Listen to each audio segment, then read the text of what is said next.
Super concept classes में आप सबका स्वागत है। आज हम इस वीडियो में क्लास 10th मैथ के ट्रिगोनोमेट्री को डिस्कस करेंगे। ये ट्रिगोनोमेट्री का हमारा सेकेंड वीडियो है। इसमें हम लोग सबसे पहले देखेंगे ट्राइगोनोमेट्रिकल रेशियो और स्टेप बाय स्टेप फिर उसके बाद हम लोग डिस्कस करेंगे, कुछ क्वेश्चंस को भी सोल्व करेंगे। तो हमारा है ट्राइगोनोमेट्रिकल रेशियो।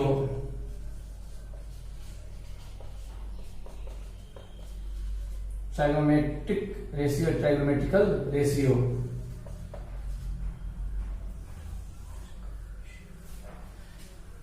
हमारे पास ट्राइगोनोमेट्रिकल रेशियोज में कौन कौन से आते हैं? साइन, कॉस, टेन और उसके जो इनवर्स होते हैं उल्टा, जैसे साइन, कॉस, टेन। और साइन का अपोजिट क्या होता है? कॉसेक। और कॉस का सेक और टेन का कॉट। ये 6 रेशियोज हमारे हैं, ठीक है। ट्राइगोनोमेट्रिकल रेशियोज कहते हैं इनको। ये हमारा साइन, यहां थीटा लगा होता है सब में। थीटा का मतलब एंगल। थीटा एंगल को डिनोट करता है। जैसे हम एक फिगर बनाते हैं,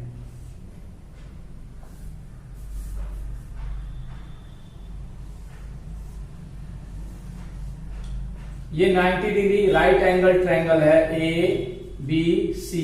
यहां हम थीटा दे दें तो एंगल सी क्या हो गया? Angle C equal to theta. इस जगह पे, इस फिगर में एंगल सी इक्वल टू, इस फिगर में क्या है? थीटा है। तो हम लोग क्या करते हैं कि यहां सब में एंगल की जगह पे थीटा लिख दिए। आगे हम लोग एंगल सी भी लिख सकते थे, ठीक है। यहां इस एंगल को लेंगे तो एंगल ए भी लिखते। तो आगे हम लोग देखेंगे स्टेप बाय स्टेप। पहले एंगल थीटा मानकर हम लोग लिखते हैं। साइन थीटा इक्वल टू होता है P upon H. Cos theta equal to B upon H और tan theta equal to P upon B.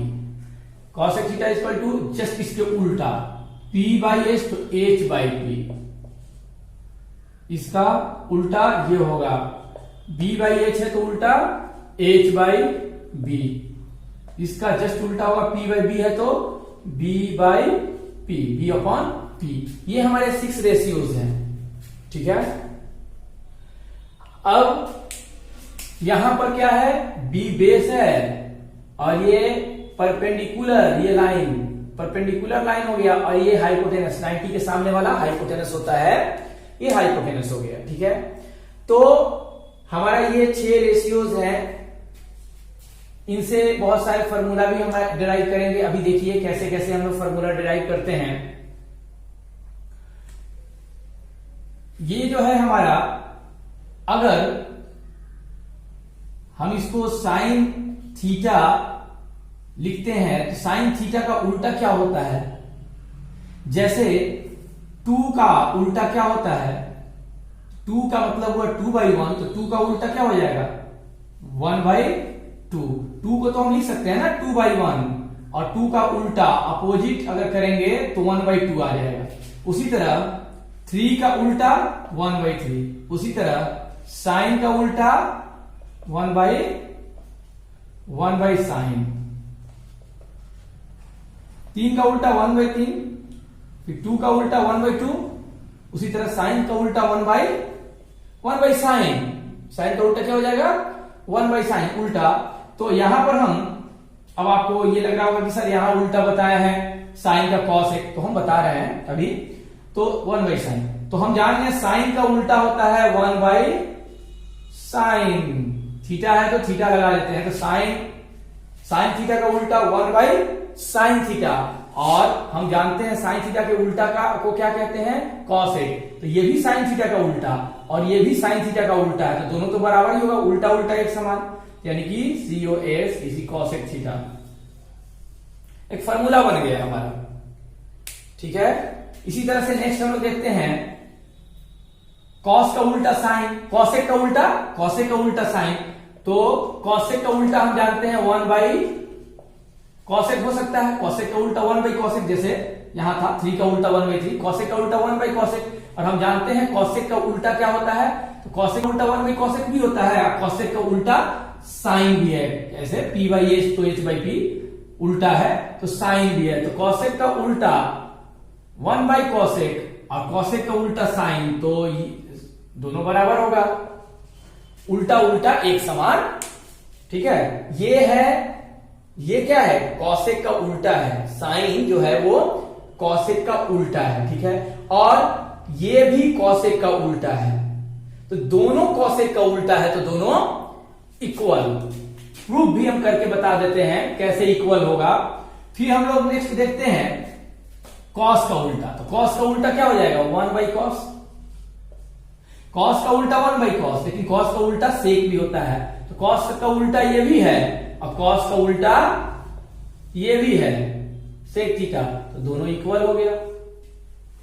Same इसी तरीके से सेक का उल्टा क्या हो जाएगा, सेक का उल्टा 1/सेक, सेक का उल्टा 1/सेक, और सेक का उल्टा कॉस भी है, तो सेक का उल्टा ये भी है और सेक का उल्टा ये भी है, तो दोनों इक्वल हो गया। ठीक है, तो अब हम लोग देखते हैं सेक का हो गया, इसका हो गया, tan का उल्टा 1/tan, और tan का उल्टा क्या होता है, tan का उल्टा ये cot भी है, तो tan का उल्टा ये भी है और tan का उल्टा ये भी है, तो दोनों बराबर, उल्टा उल्टा एक समान। ठीक है, उसी तरह से cot का उल्टा 1/cot, cot का उल्टा क्या होगा 1/cot, cot का उल्टा क्या है tan है, ये भी cot का उल्टा है और ये भी cot का tan, ये भी cot का उल्टा है, तो ये cot का उल्टा हो गया। तो इस तरह से ऐसे हमारे कुछ फॉर्मूले जो है डेराइव हो जाएंगे। अब हम देखते हैं कि ये लिख रहे हैं एक्चुअल में सही है या गलत है, तो हम देखते हैं किसी एक को हम लोग डिस्कस करके देख लेते हैं, इसको इरेज करते हैं हम।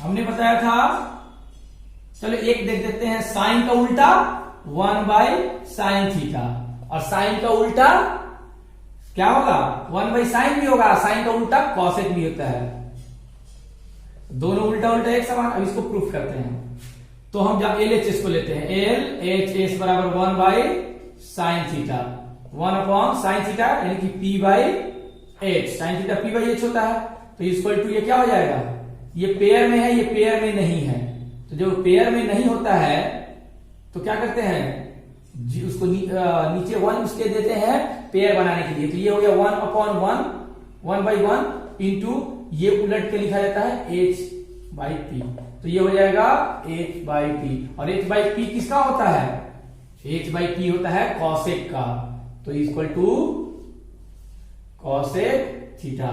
तो LHS 1/sin था और हमारा RHS में ये था जो आ गया ये, यानी कि बराबर RHS, तो RHS ही है, प्रूव्ड हो गया, ये प्रूव्ड हो गया हमारा। तो यानी कि इस टाइप का हम जो जितने भी इक्वेशंस इस टाइप के हम लिखे हैं वो सारे इसी तरीके से प्रूफ हो जाएंगे, आप लोग ट्राई करके देख लीजिएगा। ठीक है, नेक्स्ट हम लोग देखते हैं कुछ क्वेश्चंस देखते हैं, जिसमें क्वेश्चन से पहले हम एक बता दें आपको, ये A B और C हो, ये 90 डिग्री हो, तो जैसे अगर चर्चा चले यहां थीटा भी ना दिया हो, थीटा भी नहीं दिया हो, तो पता नहीं चलेगा कि किसकी बात, अगर यहां थीटा दे दे तो पता चलेगा कि अरे यही एंगल लेना है हमें, लेकिन अगर थीटा भी ना दिया हो, एंगल कोई नहीं दिया हो, किसी का जिक्र ना हो, तो एंगल तो ये भी है 90, एंगल कुछ ना कुछ तो ये भी होगा, कुछ ना कुछ एंगल तो ये भी होगा, लेकिन 90 है तो 90 की चर्चा नहीं करते हैं, क्योंकि राइट एंगल ट्रायंगल में 90 होता ही है, तो इसलिए इसको हम नहीं देख लेते हैं, हमेशा एंगल इसको या इसको लेते हैं। तो अगर हम कहीं लिख दें साइन A और कहीं अगर लिख दें साइन C, इसका मतलब क्या हुआ, साइन A का मतलब ये एंगल ले लिए हम, जब ये एंगल ले लिए तो एंगल के जस्ट बगल वाला जो लाइन है, एक तो सबसे बड़ा वाला लाइन कौन है, 90 के सामने वाला, ये तो फिक्स है, हाइपोटेनस होगा ही होगा, फिक्स हाइपोटेनस होगा, ठीक है। लेकिन अब कंफ्यूजन है कि ये हाइट होगा, ये हाइट होगा, ये बेस होगा, ये बेस होगा, कुछ नहीं कहा जा सकता। तो हम एंगल अगर ये ले लिए, ठीक है, तो जस्ट एंगल के बगल वाला जो रहता है वो होता है बेस, और एंगल के जैसे सामने यहां ले लिए तो वो होगा परपेंडिकुलर लाइन। तो अब इसके लिए साइन ए इक्वल टू क्या हो जाएगा, P अपॉन एच। तो P क्या है यहां, P है BC अपॉन H क्या है, H तो AC होगा ही। साइन C की बात अगर हम लोग कर दे तो क्या होगा, तो साइन बराबर P बाई एच तो होता ही है, लेकिन कौन P होगा और कौन H होगा, ठीक है। तो हम देखते हैं जब चर्चा होगी इस एंगल की, तो इस एंगल, ये तो बड़ा वाला है तो H ही होगा हमेशा, लेकिन हमें कंफ्यूजन है इन दोनों में, ये दोनों क्या होगा। तो अगर ये एंगल होगा तो इस एंगल के लिए क्या होगा, इस एंगल के लिए ये बगल वाला ये बेस हो जाएगा और सामने वाला P हो जाएगा। तो अब ये बेस हो गया, ये P हो गया, तो P क्या हो गया, AB अपॉन H क्या हो गया, H तो वही है AC। तो इस तरह से चेंज हो जाता है। एक बार और हम बता देते हैं, ये हमारा एक ट्रायंगल हुआ, ठीक है, और यहां 90 के सामने वाला हाइपोटेनस होता है, एकदम फिक्स है, हाइपोटेनस होगा, सबसे बड़ा वाला हाइपोटेनस होता है जो 90 के सामने हो, 90 डिग्री के सामने वाला हमेशा हाइपोटेनस होता है। अब कंफ्यूजन है कि ये P होगा या ये P होगा, कौन बेस होगा और कौन परपेंडिकुलर लाइन होगा। तो इसके लिए हम क्या करते हैं, बेस, यहां हमारा बेस हो गया और ये परपेंडिकुलर लाइन हो गया, ये या तो ये परपेंडिकुलर होगा या तो ये बेस होगा, अगर ये परपेंडिकुलर होगा तो ये बेस होगा, ठीक है। हम एक साइन ए लिखे और साइन सी लिखे, इसमें क्या डिफरेंस होता है। तो साइन ए का मतलब क्या हुआ, ए, एंगल ए की बात चल रही है, यहां पर एंगल ए है, तो एंगल ए जब हो गया तो एंगल ए के साथ वाला, तो ये दोनों लाइन है, तो ये बड़ा वाला लाइन है, तो बड़ा वाला हमेशा तो हाइपोटेनस होगा, तो उसको छोड़ देते हैं। बाकी जो है ए के साथ ये जो है, तो ये इसके लिए बेस हो जाएगा ये, और जब ये बेस हो गया, ये हाइपोटेनस हो गया, तो ये तो परपेंडिकुलर होगा ही। नेक्स्ट क्या है, अगर साइन सी लेते हैं हम, तो साइन सी अगर लेते हैं तो क्या होगा, तो साइन सी के लिए हमारा ये एंगल हुआ, तो ये तो हाइपोटेनस है और इस एंगल के साथ वाला एक दूसरा है, तो ये हो जाएगा, इसके लिए ये बेस हो जाएगा, ठीक है। और जब ये बेस हो गया तो ये परपेंडिकुलर हो गया, बस यही डिफरेंस है। तो हम क्या लिखे हैं, sine theta equal to P by H होता है, ठीक है। तो P यहां पर क्या है, A के लिए, तो A के लिए क्या था, तो A के लिए हमारा था ये A एंगल के लिए ये था बेस और ये था P, तो P कितना, BC हो गया, तो BC P हो गया, H AC तो H होगा।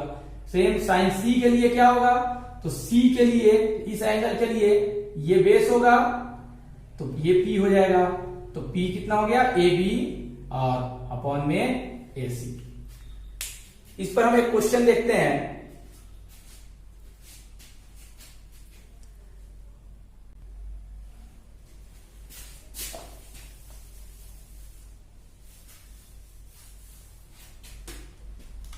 एक क्वेश्चन है,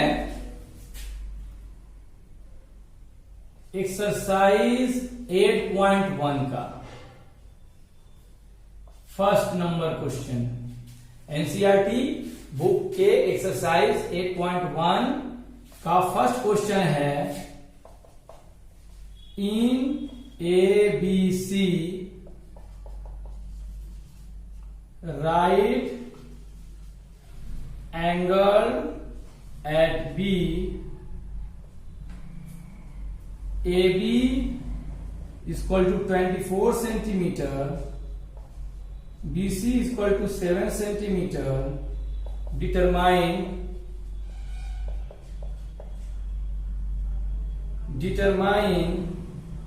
number 1 sin A cos A, number 2 sine C cos C.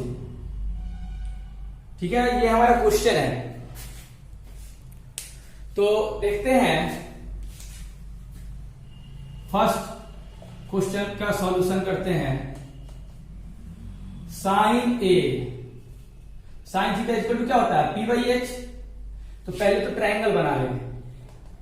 Right angle at B, यानी बी पर 90 डिग्री, बी है बी पर 90 degree. Right angle, angle at B का मतलब बी पर कितना, 90 डिग्री। तो बचा ए और सी, तो यहां ए लिख दे, यहां सी है, यहां सी, यहां ए लिख दे, यहां सी, कुछ भी सकते हैं। मेन तो बी बोल रहा था, बी पर 90 डिग्री है, वो हम लिख दिए। तो ये ट्रायंगल एबीसी बन गया। In triangle ABC, right angle at B, B पर राइट एंगल है। अब A B 24, A B 24 centimetre, BC 7 centimetre.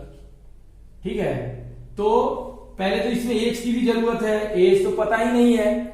जब एज पता नहीं है तो हम क्या करेंगे, सबसे पहले एज फाइंड करेंगे। हम जानते हैं H square equal to P square plus B square. H equal to root under P square plus B square.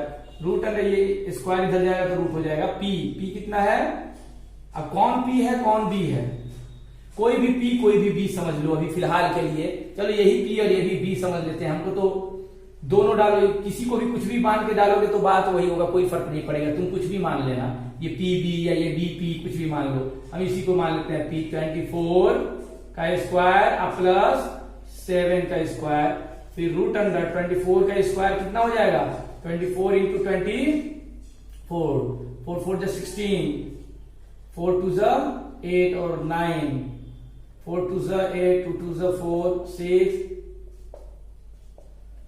5 7 6 plus 7 7 जा 49।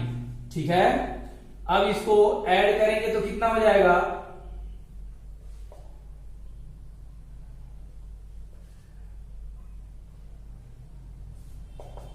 ये, और इसका जब रूट निकालेंगे स्क्वायर रूट तो हमारा 25 सेंटीमीटर आएगा। आप निकाल कर देख लीजिएगा, रूट 25 सेंटीमीटर आएगा। ठीक है, तो अब हम निकालते हैं साइन ए। तो साइन ए है तो यानी इस एंगल की बात हो रही है। अब इस एंगल के लिए साथ वाला तो बी हो गया और सामने वाला पी हो गया। इसी में कंफ्यूजन था। तो पी कितना हो गया, पी हो गया 7 और बी हो गया कितना, बी हो गया हमारा 24। ये हो गया आंसर। अब cos A B by H, तो बी क्या है, बी ए है यानी यही एंगल है। तो इस एंगल के लिए बी 24, सॉरी एच यहां कितना है, 25 सेंटीमीटर है।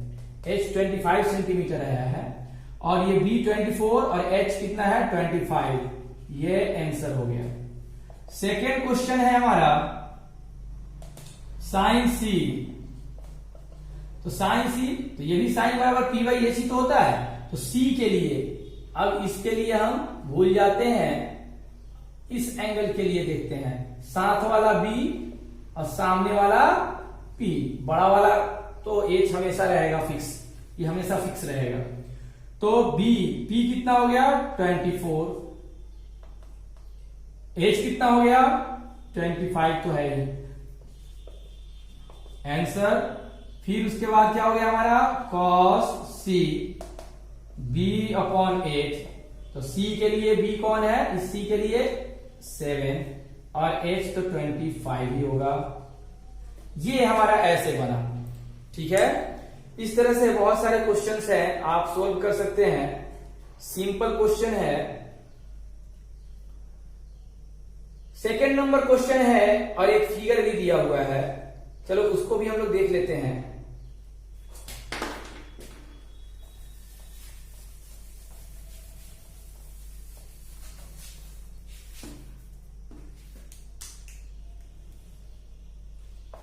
तो अब इसको कैसे बनाएंगे, बस सिंपल, जैसे वो पहले वाला क्वेश्चन था सेम वैसे ही है। अब एक चीज पता नहीं है, ये तो अगर इसको हम बी माने, पी माने, कुछ भी मान सकते हैं, चलो बी ही मानते हैं तो ये पी हो जाएगा और ये तो एच होगा ही।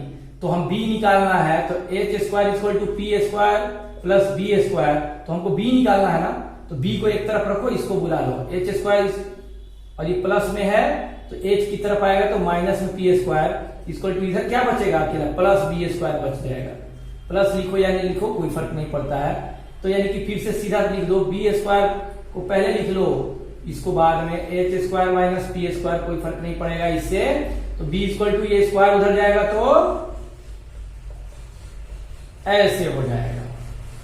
तो अब रूट अंडर एच, एच कितना है 13 का स्क्वायर माइनस पी, पी कितना है 12, 12 का स्क्वायर, रूट अंडर 13 का स्क्वायर क्या हो जाएगा 13,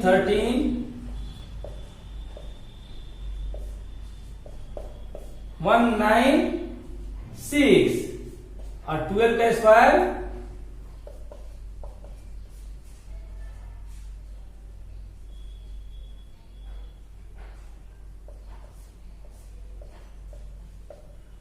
144, माइनस करेंगे तो कितना आएगा इसमें से, अगर इसमें से इसको माइनस करते हैं हम 196 में से तो कितना आएगा 196, 144, 2 आ गया और ये कितना आ जाएगा 5, ये कट जाएगा 52,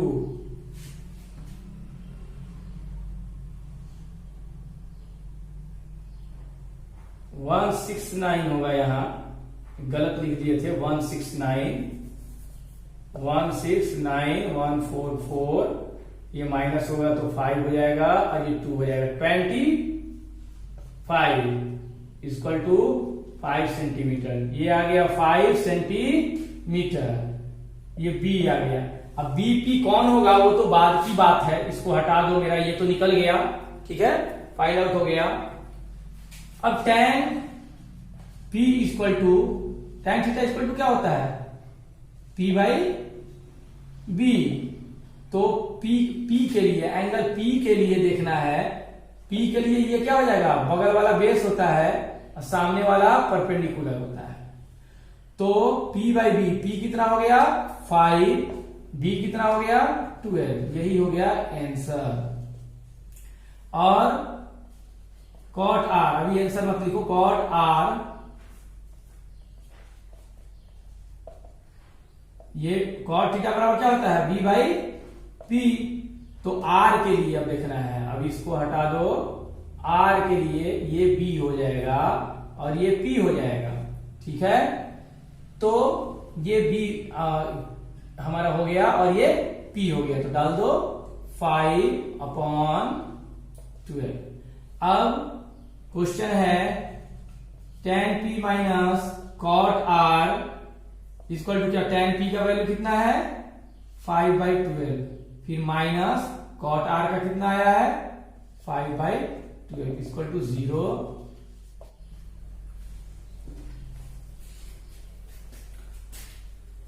नेक्स्ट क्वेश्चन देखते हैं।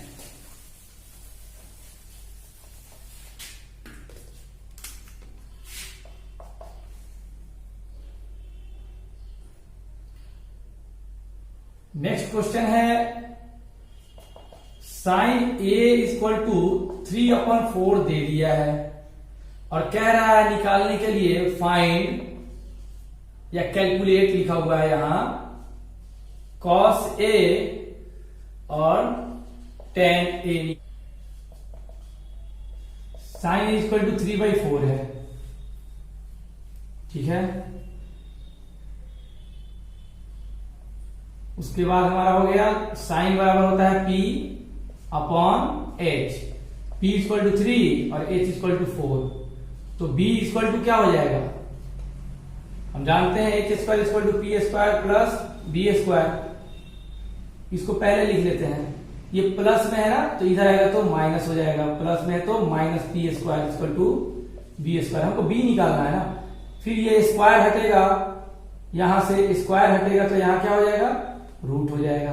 तो b का वैल्यू हो गया root under H square minus P square. अब याद करने का तरीका क्या है कि b और p बेस और परपेंडिकुलर हाइपोटेनस से हमेशा छोटा होता है। ये हाइपोटेनस है, ये बेस है, परपेंडिकुलर, चाहे ये परपेंडिकुलर हो ये बेस हो, चाहे ये परपेंडिकुलर हो ये बेस हो, हाइपोटेनस से छोटा ही होगा। तो छोटा वाला है ये दोनों, तो ये बड़ा वाला है, तो बड़े में से छोटा हम घटा रहे हैं। देखो b निकालना है तो h में से p को घटा दिए, और p निकालना है तो h में से p को घटा देंगे रूट अंडर में। तो बाकी root under H square P square तो लिखेंगे ही, तो ऐसे याद हो जाएगा जल्दी। तो b equal to root under H square minus P square. अगर p बराबर करता है तो root under H square minus B square, बस चेंज है।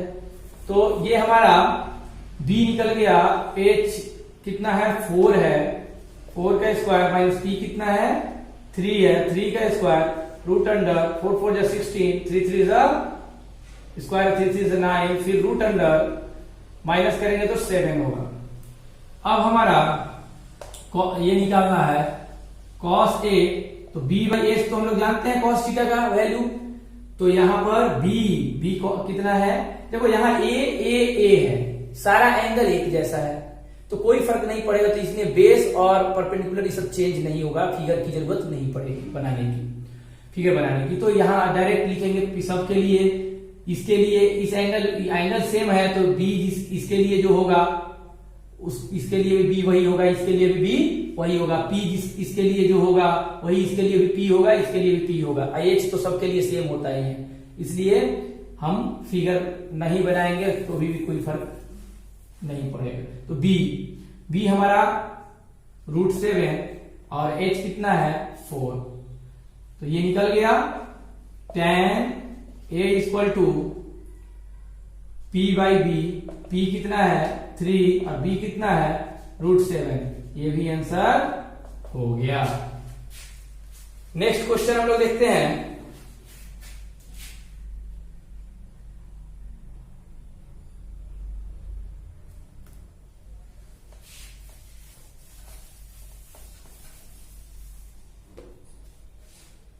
फोर नंबर क्वेश्चन दिया हुआ है 15 cot a equal to 8, find sin a and tan a। sin a और tan a निकालना है और ये दिया हुआ है, तो c cot a बराबर 8, ये मल्टीप्लाई में है तो उधर डिवाइड में चला जाएगा 15। अब तो निकल ही जाएगा। कॉट बराबर क्या होता है b अपॉन p, तो b बराबर 8 और p इक्वल टू क्या हो गया, b equal to 8, p equal to 15, तो h निकाल लेंगे इसी से। h equal to root under p square plus b square से निकाल लेंगे। जब h निकल जाएगा तो इसमें वैल्यू साइन a बराबर p बाई h और tan a equal to b by p by b। अब p पता है ये यहां डाल देंगे और h जो निकल के आएगा वो यहां पर डाल देंगे, आंसर हो गया। फिर h तो निकल के आएगा तो p यहां पर क्या है, p या 15 है, यहां 15 डाल देंगे। अब b ये 8 है, ये तो डालने की जरूरत ही नहीं है, तो यहां h निकाल कर यहां डाल देंगे तो ये भी वैल्यू आ जाएगा। नेक्स्ट क्वेश्चन हम लोग देखते हैं, 5th number question.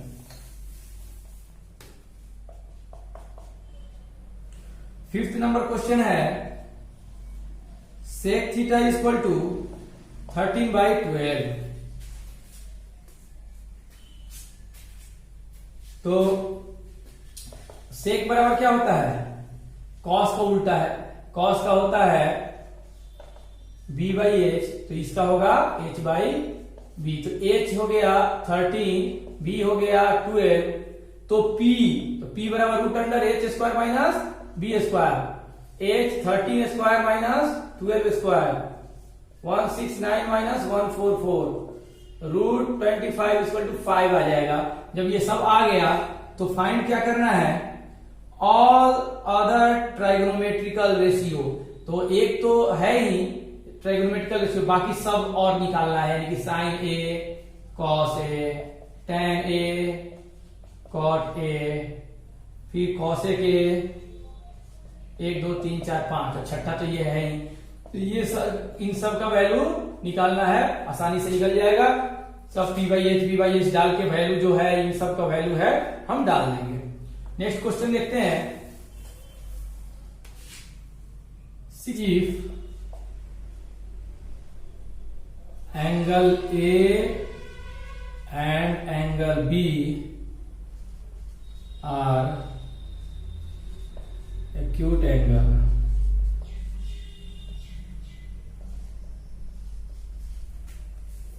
such that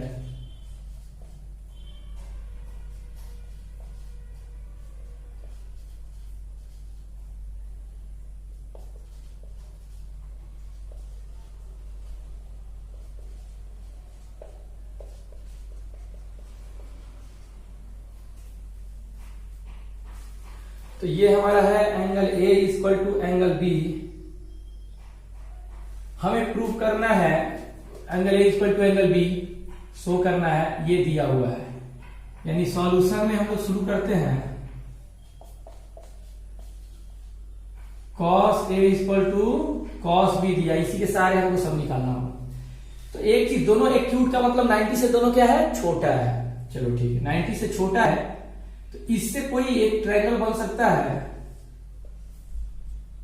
चलो यहां ए ले लेते हैं एंगल जो 90 से छोटा है, और एक ये बी होगा जो 90 से छोटा होगा, बी होगा, ये अलग अलग हम ले लिए, ठीक है। अब क्या करते हैं, हमको एंगल इक्वल करना है, तो कंग्रुएंट करने से एंगल इक्वल होता है, और सिमिलर अगर हो जाए, ये दोनों ट्रायंगल सिमिलर हो जाए, तो ये एंगल इसके बराबर हो जाएगा प्रूफ। ये एंगल इसके बराबर, ये एंगल इसके बराबर।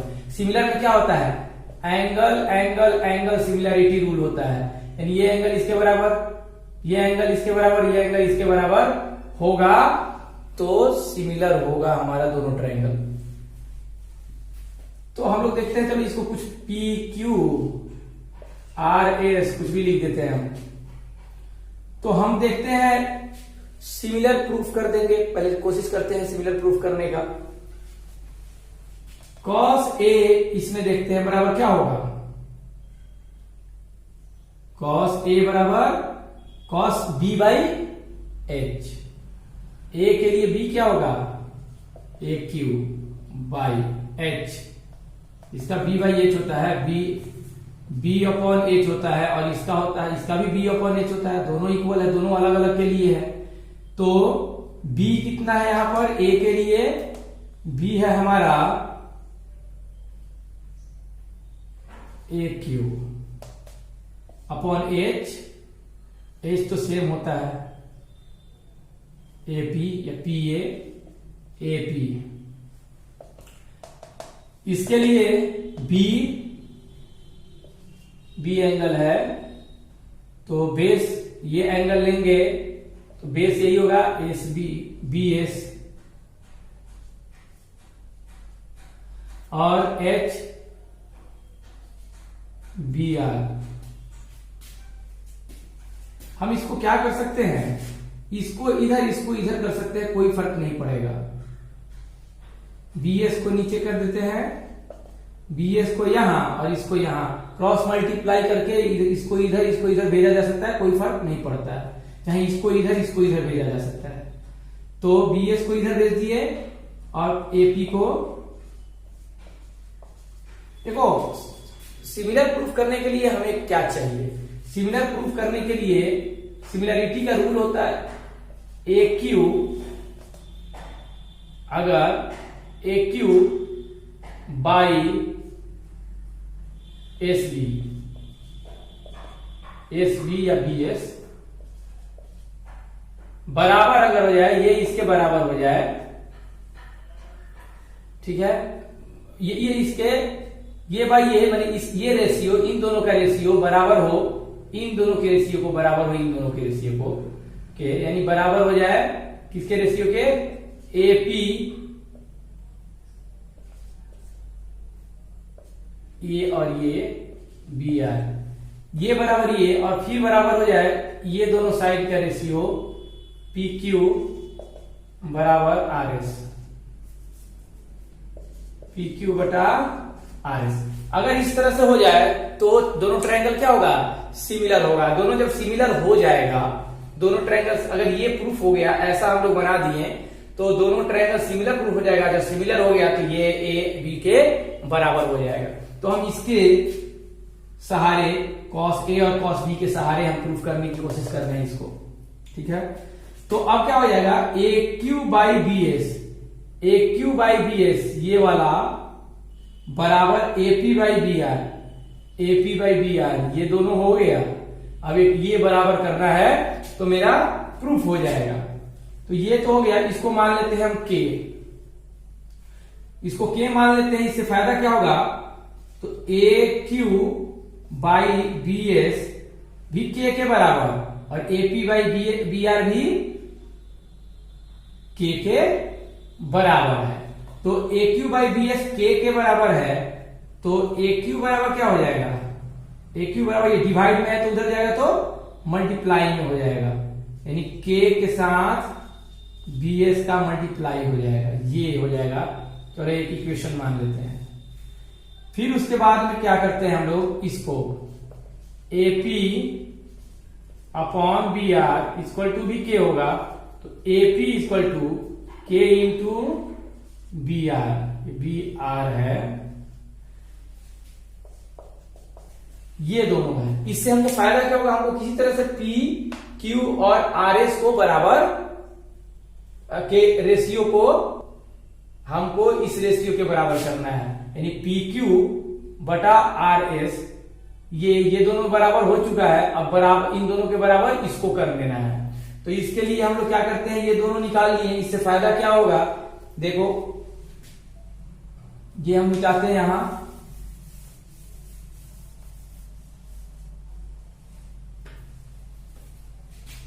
हम जानते हैं ये बाई ये P by Q, sorry P Q upon R S, P Q upon R S चाहिए हमको, यही ना, P Q upon R S चाहिए। तो निकाल के देखते हैं पी क्यू क्या है इसमें?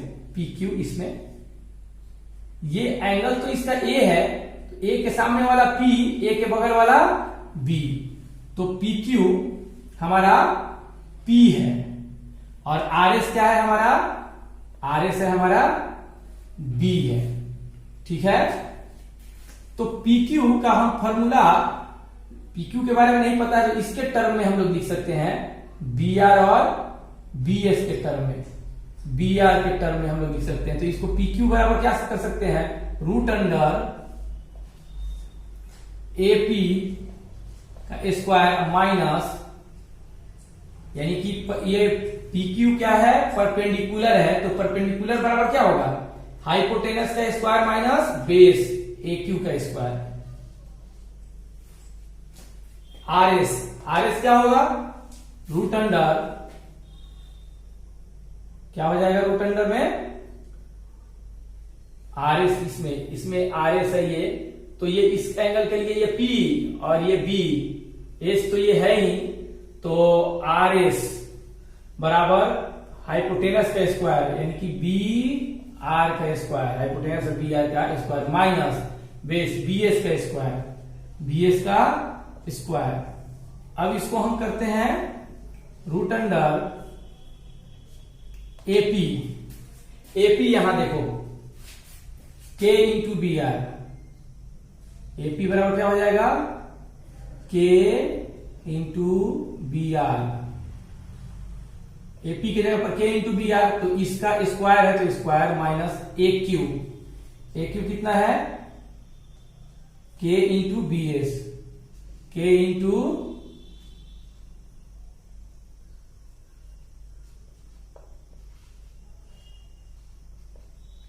बी एस का स्क्वायर, नीचे बी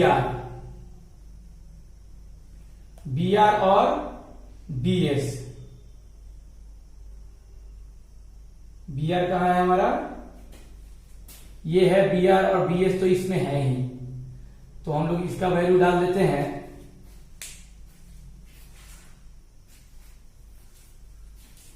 इसका वैल्यू डालने की जरूरत नहीं है, बी आर और बी एस यहां तो कट ही जाएगा, ठीक है।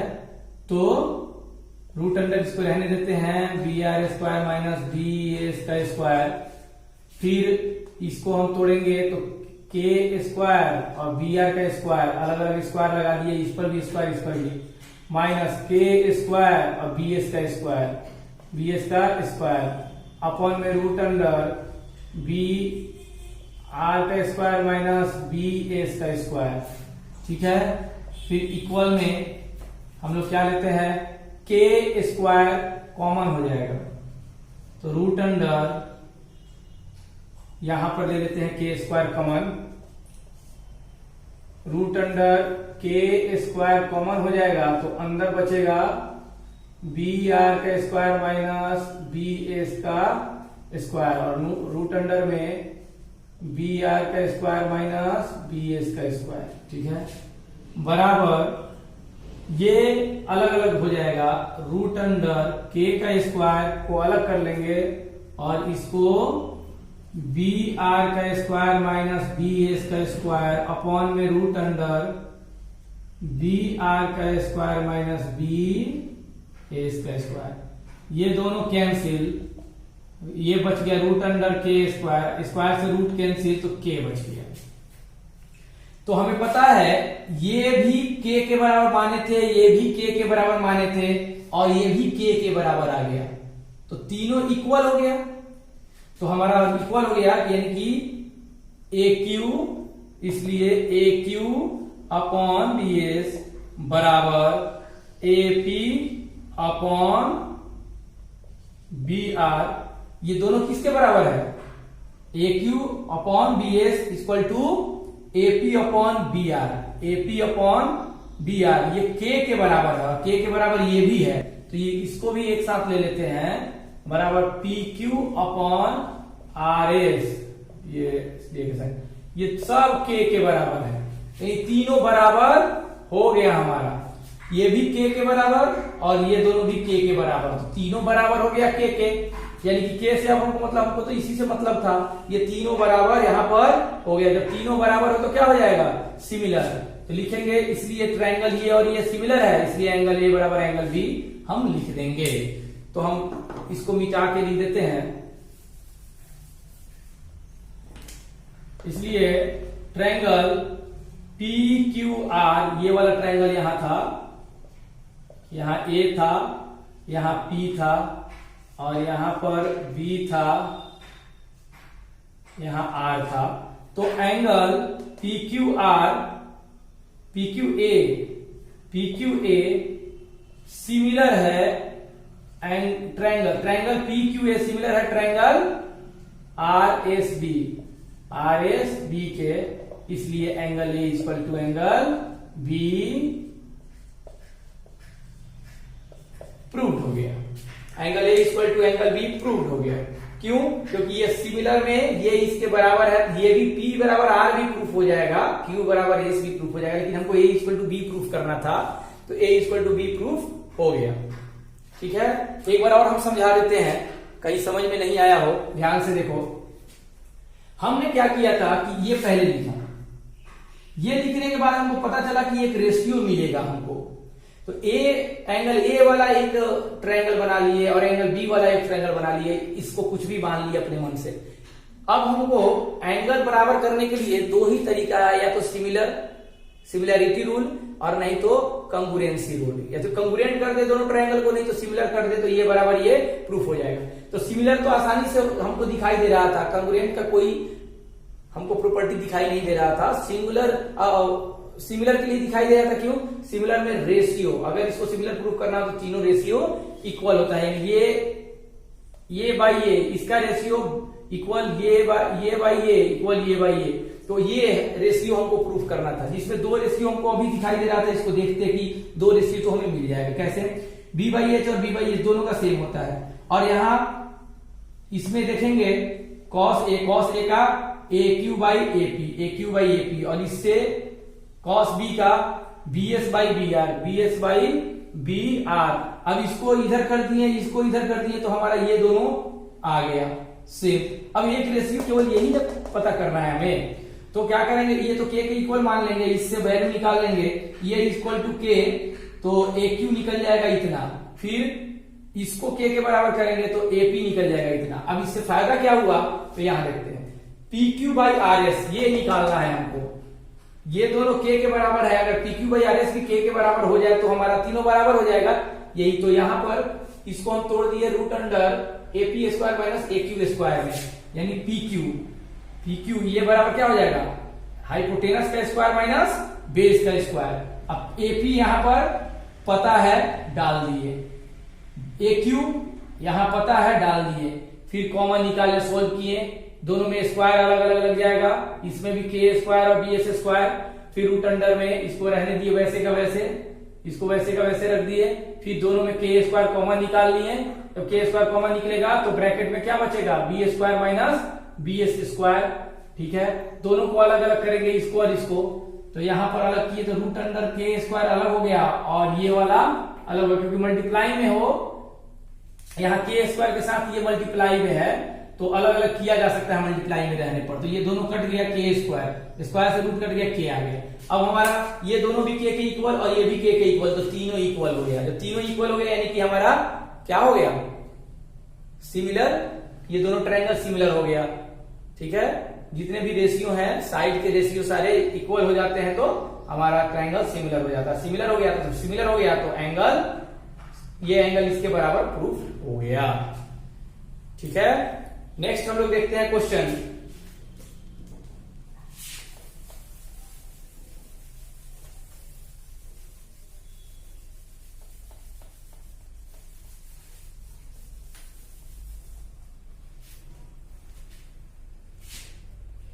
नेक्स्ट क्वेश्चन है 7 नंबर क्वेश्चन।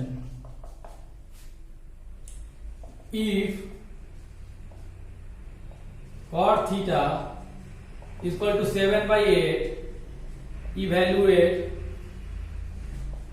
माने वैल्यू निकालना, किसका किसका वैल्यू निकालना है, 1 plus sine theta 1 minus sine theta 1 plus cos theta 1 minus cos theta. और नेक्स्ट दूसरा क्वेश्चन है कॉट स्क्वायर थीटा। ठीक है, तो ये हमारा दोनों का वैल्यू निकालना है, तो कैसे निकालेंगे, कुछ नहीं, ये क्या हो जाएगा हमारा, cot equal to b by h होता है, b बाई p होता है, तो b7 p8, तो हम h निकाल लेंगे, h जब निकल जाएगा bph, तो sine theta equal to p by h ये निकल जाएगा, कॉस थीटा का वैल्यू निकल जाएगा, दोनों वैल्यू डाल के और इसको सोल्व करेंगे, निकल जाएगा। इसमें भी कॉट स्क्वायर थीटा है, इसको हम लिख सकते हैं कॉट थीटा का स्क्वायर, कोई फर्क नहीं पड़ेगा, दोनों एक ही चीज है। कॉट थीटा का वैल्यू क्या होता है, कॉट इक्वल टू, सीधे यहां डाल देंगे, कुछ नहीं दिया ही हुआ है, 7/8 का स्क्वायर हो जाएगा, 7/8 का स्क्वायर, और इसको निकाल लेंगे हम। नेक्स्ट हम लोग 8 नंबर क्वेश्चन, 8 नंबर क्वेश्चन है हमारा, दिया हुआ है tan a इक्वल टू 1/√3 दिया है, और वैल्यू निकालना है sine a cos c, sine a cos c plus cos a sin c। और नेक्स्ट एक और है हमारा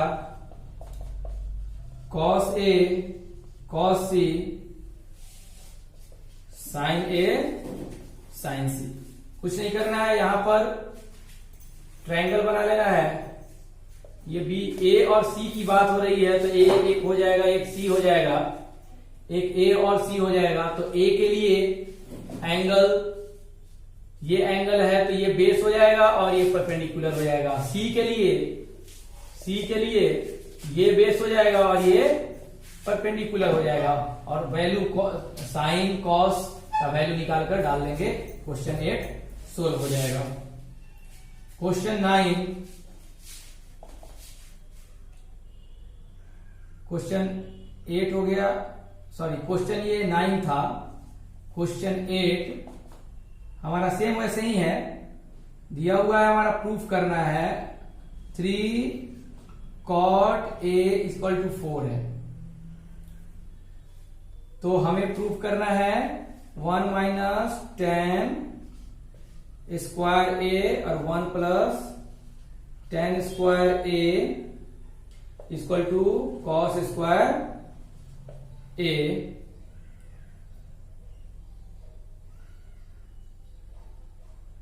माइनस साइन स्क्वायर ए। ये हमारा क्वेश्चन है।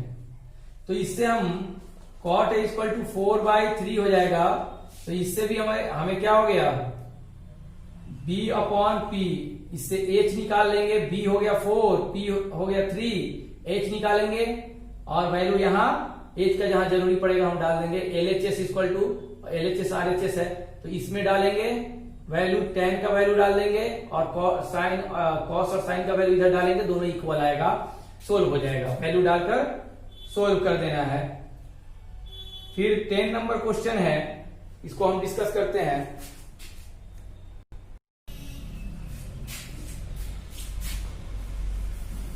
संडे को बंद करते हैं, बंद करते हैं। रुक जा, नहीं बोलना बीच में, ठीक है। अब हम लोग क्वेश्चन नंबर 10 देखते हैं। 10 number question, right angle triangle eight Q, Q पर राइट एंगल ट्रायंगल है, यानी 90 डिग्री जो बन रहा है वो क्यू पर बन रहा है। बाकी P और R और दिखाई दे रहा है हमें इसमें, P R plus Q R equal to 25 और पी क्यू इक्वल टू 5, ये दिया हुआ है। यानी Q अगर लिख दिए तो P और R, तो कहीं पर भी P और R हम दे सकते हैं, ठीक है। इसको ये दिया हुआ है हमें वैल्यू, अब इसके सहारे सोल्व करना है। तो अगर एक को हम मान लें x, किसको मान लेते हैं x, PQ दिया हुआ है, PQ 5 दिया है, तो इन दोनों में से इसको हम मान लेते हैं x। Let Q R equal to X, तो क्यू आर की जगह पर x इसमें डाल दें हम, P R plus Q R equal to 25, तो P R plus Q R कितना है x इक्वल टू 25, तो P R equal to 25 minus X. तो यहां पर 25 माइनस एक्स, 25 माइनस एक्स हो गया। अब ये क्या है, हमें ये तीनों पता लग गया, H square equal to P square plus B square, formula पर डालेंगे तो x का वैल्यू हमें निकल जाएगा 25 माइनस एक्स। एच कितना है 25 माइनस एक्स, इसका स्क्वायर p कितना है, p हम ये ले लेते हैं 5 square plus b x square. इससे हम सोल्व करेंगे तो x का वैल्यू हमारा फाइंड आउट हो जाएगा, और x का वैल्यू जब निकल जाएगा तो हमारा निकालना क्या था, साइन, क्वेश्चन में क्या निकालना था, क्वेश्चन में दिया था फाइंड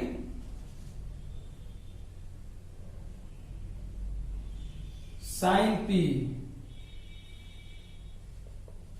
साइन पी और कॉस पी, यानी इस एंगल को लेके निकालना है। तो इसके लिए ये परपेंडिकुलर हो जाएगा और ये बेस हो जाएगा। तो x का वैल्यू पता चल जाएगा, तो यहाँ x का जो आएगा वो यहां लिख देंगे, और जो इसका वैल्यू आएगा यहां हम लिखेंगे, तो हमें तीनों पता चल जाएगा, p, h और b। तो जब p और h b पता चल जाएगा तो इसका साइन p और कॉस p का वैल्यू तो आसानी से निकाल सकते हैं, p बाई h और ये b बाई h करके, जो p का वैल्यू आएगा वो डाल देंगे, h का वैल्यू जो आएगा वो डाल देंगे यहां, और उसके बाद वैल्यू हमारा निकल जाएगा। नेक्स्ट क्वेश्चन देखते हैं। क्वेश्चन नंबर 11 है, state whether the following are true और फॉल्स। कौन ट्रू है कौन फॉल्स है, जस्टिफाई योर आंसर, आंसर को जस्टिफाई करना है। फर्स्ट पहला क्या है इसमें, the value of tan a is always less than 1, नहीं, ये फॉल्स है। The value of tan a का वैल्यू ये ऑलवेज लेस देन 1, नहीं, ऑलवेज लेस देन 1 नहीं होता है, क्योंकि tan इस सब का वैल्यू हम कैसे निकालते हैं, A B C, hypotenuse, base, perpendicular. ये tan a इक्वल टू क्या होता है, P अपॉन V। तो इसमें से कोई भी बड़ा छोटा हो सकता है। अगर P बड़ा है और B छोटा है, P अगर ग्रेटर है, B छोटा है, तो क्या होगा, इसका वैल्यू ग्रेटर देन क्या हो जाएगा, ग्रेटर देन tan का वैल्यू ग्रेटर देन क्या होगा, 1 से बड़ा हो जाएगा, इसलिए ये फॉल्स है। इसको लिखने के लिए क्या लिख देंगे, लिख देंगे कि इपीज, यही हमारा जस्टिफाई भी हम कर दिए यहां पर कि P ग्रेटर देन B रहने पर क्या हो जाएगा, ये वैल्यू चेंज हो जाएगा, यानी कि 1 से बड़ा हो जाएगा। और ये कह रहा है कि ऑलवेज लेस देन 1, तो नहीं, ऑलवेज लेस देन 1 नहीं होगा, इससे बड़ा भी हो जाएगा। नेक्स्ट हमारा है sec a equal to 12/5 for some value of angle A, angle A के कुछ वैल्यू के लिए सही हो सकता है। तो ये होता है h upon sec equal to क्या होता है, h अपॉन d। तो हाँ, ये हो सकता है, कुछ वैल्यू के लिए ये हो सकता है, क्योंकि हाइपोटेनस बड़ा हमेशा होता है b से, इसलिए ये सही है। हाइपोटेनस बड़ा ही होता है, तो h ऊपर है तो बड़ा, h ऊपर है तो ऊपर वाला बड़ा है और नीचे वाला छोटा है, तो ये ट्रू है। Third, cos a is abbreviation used for the cosecant of angle A। ये क्या होगा, फॉल्स हो जाएगा, क्योंकि cos A का हमारा वैल्यू जो होता है वो किसके लिए यूज होता है, कोसाइन के लिए यूज होता है, कॉस्केंट के लिए यूज नहीं होता है। तो ये फॉल्स होगा, ये गलत दिया हुआ है। और उसके बाद में हमारा देखते हैं हम, थर्ड हो गया, फर्स्ट ये हो गया, सेकेंड हमारा हो गया, ये थर्ड हो गया, ये fourth, cot A is the product of cot and A, no, false, क्योंकि cot A जो होता है ये एक एंगल है और cot A के साथ A का मल्टीप्लीकेशन नहीं होता है। ये यूज होता है cot A कोटेंजेंट के लिए यूज होता है, कोटेंजेंट के लिए ये यूज होता है, ये हमारा एंगल के लिए यूज होता है, कोटेंजेंट ऑफ एंगल ए के कोटेंजेंट के लिए यूज होता है, ये मल्टीप्लीकेशन नहीं होता है। और फिफ्थ हमारा है sine theta equal to 4/3 for some angle of theta. Angle के कुछ वैल्यू के लिए क्या ये हो सकता है, नहीं, क्योंकि ये होता है P अपॉन H और H कभी भी छोटा नहीं होता है, H कभी भी P से छोटा नहीं होता है, P और B दोनों से बड़ा होता है, इसीलिए फॉल्स है, ये हमारा फॉल्स है। तो हम लोग नेक्स्ट वीडियो में इससे आगे डिस्कशन करेंगे। Thank you.